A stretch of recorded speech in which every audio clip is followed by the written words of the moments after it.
My student, আজকে আমি daily star পত্রিকা থেকে আহ, এই প্যারাগ্রাফটা পড়বো। যারা এই যে আসন্ন যারা গত নির্বাচনে 2021 যে নির্বাচন হয়ে গেল, তো তারা হলফনামায় কি ধরনের তারা প্রফেশন উল্লেখ করেছিল সেই সম্পর্কে টপিকটা। নিউ পার্লামেন্ট, নতুন সংসদ সদস্য, পার্লামেন্টে business people far out number of politicians. এখানে বিজনেস পিপল হচ্ছে সাবজেক্ট, তাহলে যারা ব্যবসা করে তারা, এখানে পলিটিশিয়ান হচ্ছে অবজেক্ট, আর আউট নাম্বার হচ্ছে কি, এটা ভার, মানে নাম্বার ছাড়িয়ে গিয়েছে পলিটিশিয়ানদেরকে। আচ্ছা, বিজনেস পিপল পলিটিশিয়ানদেরকে ছাড়িয়ে গিয়েছে, এটা যেহেতু অবজেক্ট, আমাদের কে উচ্চারণ করলে ভালো হবে যে বিজনেসম্যানেরা পলিটিশিয়ানদেরকে ছাড়িয়ে গিয়েছে। আর ফারটা এখানে কি, ফার মানে মানে অনেক, যেটা এই ভার্বটাকে মডিফাই করতেছে, যে কতটুকু ছাড়ছে, মানে অনেক ছাড়িয়ে গেছে। তাহলে অর্থটা কি দাঁড়ালো যে যারা সংসদে আসছে তাদের মধ্যে বিজনেসম্যান থেকে সংসদে যারা আসছে, এবং যারা পলিটিশিয়ান থেকে সরাসরি সংসদে আসছে, ওই বিজনেসম্যানেরা পলিটিশিয়ান থেকে ছাড়িয়ে গিয়েছে, এটা অর্থ। এটা বিজনেস পার্সন, অর্থাৎ বিজনেসম্যানেরা, এখানে মেকআপ হচ্ছে ভার্ব। আমরা অনেক সময় বলি না, মেকআপ অর্থটা কি, তুমি এটা মেকআপ করে ফেলো, যেভাবে ম্যাচ করে ফেলো। আবার বলি যে মানে সাজানো, মেকআপ করে ফেলো, এরকম কিছু একটা যে অর্থ। আহ, তাহলে উইল হচ্ছে এখানে ফিউচার টেন্স। তাহলে এখানে আমাদের অর্থ কি দেবে, যে মানে ব উচ্চারণ দিয়ে বাংলাতে। তাহলে বিজনেসম্যানেরা মানে সাজে ফেলেছে বা কমপ্লিট করে ফেলেছে more than half of the new parliament. অর্থাৎ যে নতুন যে পার্লামেন্ট গঠিত হবে, যারা যাবে সেখানকার পার্লামেন্ট সদস্যরা অর্ধেকের বেশি তারা ইতিমধ্যে পার্লামেন্টে চলে গেছে, মানে বিজনেস পার্সন থেকে। তাহলে অ্যাকর্ডিং টু এফিডেভিট এফিডেভিট মানে হলফনামা অনুসারে file with the election commission. অর্থাৎ হলফনামা অনুসারে ইলেকশন কমিশন যে তাদের ফাইল যে নথিভুক্ত করেছিল ডিউরিং দ্য ইলেকশন, মানে নির্বাচনের সময়ব্যাপী, সেই তথ্য অনুসারে বিজনেসম্যানেরা কি পার্লামেন্টে অর্ধেকের বেশি চলে গেছে, মানে তারা তাদের মধ্যে সাজিয়ে ফেলেছে এরকম। তো এখানে আমি একটু অ্যাডভান্স লেভেলে যদি কথা বলি, মাই ডিয়ার স্টুডেন্ট, তো এই যে বিজনেস এতটুকু কিন্তু এটা ক্লোজ, এটা হচ্ছে কি, এটা একটা ইনডিপেন্ডেন্ট ক্লজ। আর এই যে এতটুকু কি, এটা একটা কি, ডিপেন্ডেন্ট ক্লজ। আমরা জানি যে আর ডিপেন্ডেন্ট ক্লোজে সব সম্ভবত এই যে আমাদের যে ফাইল উইথ, এটা একটা কি, এটা একটা নন ফাইনাইট ভার্ব। তো বিষয় তাহলে কি দাঁড়ালো যে বিজনেসম্যানেরা, অর্ধেকের বেশি বিজনেসম্যানেরা পার্লামেন্টে চলে গেছে according to affidavit file with the election commission during the election. অর্থাৎ তাদের হলফনামা অনুসারে বিজনেসম্যানেরা কি বেশি, মানে পার্লামেন্টে চলে গেছে। ইন টোটাল 178 ল মেকার, মানে আইন প্রণেতা, যারা পার্লামেন্ট তাদের তো আইন প্রণেতা বলে, 178 জন এই যে আইন প্রণেতা মানে সংসদ সদস্য ডিক্লারেট ঘোষণা করেছে বিজনেসম্যান হিসাবে অ্যাজ দেয়ার প্রফেশন, তাদের প্রফেশনকে, ইন দ্য এফিডেভিট হলফনামায়। অর্থাৎ 118 জন সংসদ সদস্য তারা কি করছে, তাদের হলফনামায় তাদের প্রফেশনকে ব্যবসা হিসেবে ঘোষণা করেছে, except for two of them, অর্থাৎ তাদের মধ্যে দুজন বাদে, এক্সেপ্ট বাদে,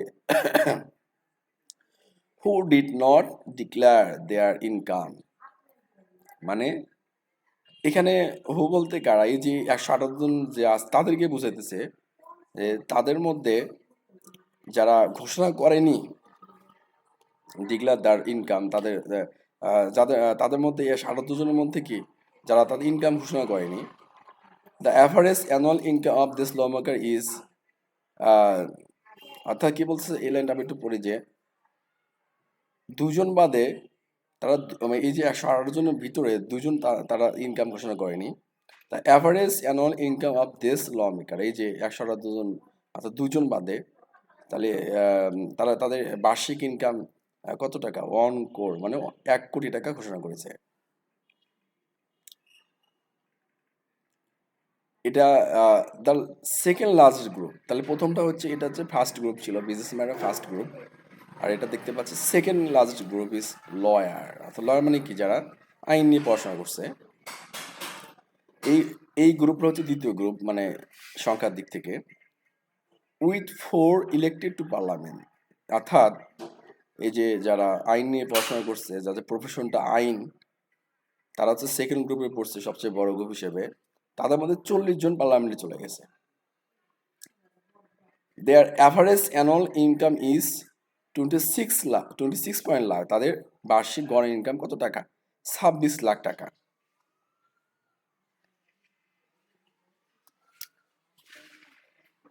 ফোরটিন ল মেকার্স, অর্থাৎ 14 জন মানে সংসদ সদস্য আইডেন্টিফাইড, তাদেরকে চিহ্নিত চিহ্নিত করেছে দেমসেলফ। দেমসেলফ মানে একটা রিফ্লেক্সিভ প্রোনাউন। তারা তাদেরকে নিজেদেরকে পরিচয় দিয়েছে অ্যাজ এ ফার্মার, কৃষক হিসেবে, অথবা মানে ফার্মার মানে কৃষক বা কৃষি হিসেবে। With an average income of 11.7 lakh, অর্থাৎ যাদের মধ্যে যাদের বার্ষিক ইনকাম, এখানে কিন্তু উইথ মানে আসলে যাদের বার্ষিক সবচেয়ে বেটার অর্থ হয়, উইথ মানে সাথেও বোঝায়, কিন্তু এই অর্থটা বেটার অর্থ হয় কত টাকা? 11.7 লাখ টাকা। এবার আমরা আসি লয়েস্ট আর্নিং ফার্মার, মানে সবচেয়ে ছোট, যাদের কম ইনকাম, তাদের মধ্যে বাংলাদেশ জামাতে ইসলাম এমডি গোলাম রব্বানী অফ রংপুর 5, অর্থাৎ রংপুর 5-এ যে গোলাম রব্বানী সংসদ নির্বাচিত হয়েছে, তো তাদের মধ্যে কি যে সবচেয়ে কম ইনকাম সে করে, হু আর্ন, যে ইনকাম করে, এটা কিন্তু এখানে ইন্টারগ্রেটিভ সেন্টেন্স না, ওটা এটা এটা একটা প্রোনাউন, রিলেটিভ প্রোনাউন। 40,000 পার ইয়ার, মানে প্রতি বছরে 40,000 টাকা ইনকাম করে। However, তবে he has movable asset worth টাকা 2.9 লাখ, অর্থাৎ এখানে মুভেবল মানে কি? যে অস্থাবর, স্থায়ী না। মানে হ্যাজ হচ্ছে যেটা মূল ভাব হিসেবে কাজ করতেছে। যাদের কি এত লাখ টাকা, তাদের অস্থাবর সম্পত্তি আছে 22 এত লাখ টাকা। হয় his wife has movable asset worth টাকা 16.5 লাখ। অন্যদিকে, কিংবা আমরা বলতে পারি যে এখানে মানে যার মধ্যে তার ওয়াইফের হচ্ছে অস্থাবর সম্পত্তি কত? 16.5 লাখ টাকা। অ্যাটলিস্ট 2 to 8 টিচার, অর্থাৎ কমপক্ষে 28 জন শিক্ষক যারা সংসদে গেছে, ওয়ার সিলেক্টেড। এখানে মাই ডেস্টিনি, এটা খুব ইম্পর্টেন্ট একটা সেন্টেন্স, কারণ এই সেন্টেন্স একটা প্যাসিভ ভয়েস। আমি কিভাবে বুঝলাম এটা প্যাসিভ ভয়েস? কারণ হচ্ছে যে এই যে ওয়ার হচ্ছে তোমার হচ্ছে ভার প্লাস এই যে ভি3, মানে আমরা জানি যে ভার প্লাস ভি3 থাকলে তো সেটা প্যাসিভ ভয়েস হয়। তাহলে সেভাবে আমাদের উচ্চারণ করতে হবে যে 28 জন টিচার কে, এই যে এটাকে কে উচ্চারণ করতে হবে, কারণ যেহেতু এটা প্যাসিভ ভয়েস, তাই এই সাবজেক্টটাকে আমরা কে উচ্চারণ করব, যে এতজনকে পার্লামেন্ট সদস্য নির্বাচিত হয়েছে, কে করছে? মানে নির্বাচন কমিশন।